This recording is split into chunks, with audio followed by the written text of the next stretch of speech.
How to transfer retirement from Edward Jones. Follow these instructions.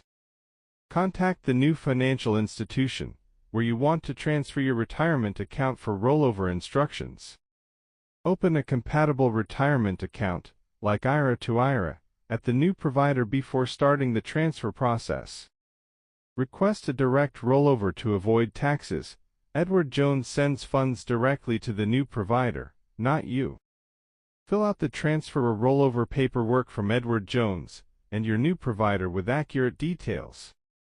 Submit required forms and documents either online, by mail, or with help from your new advisor.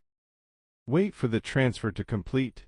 It may take 5-15 business days depending on the institutions involved.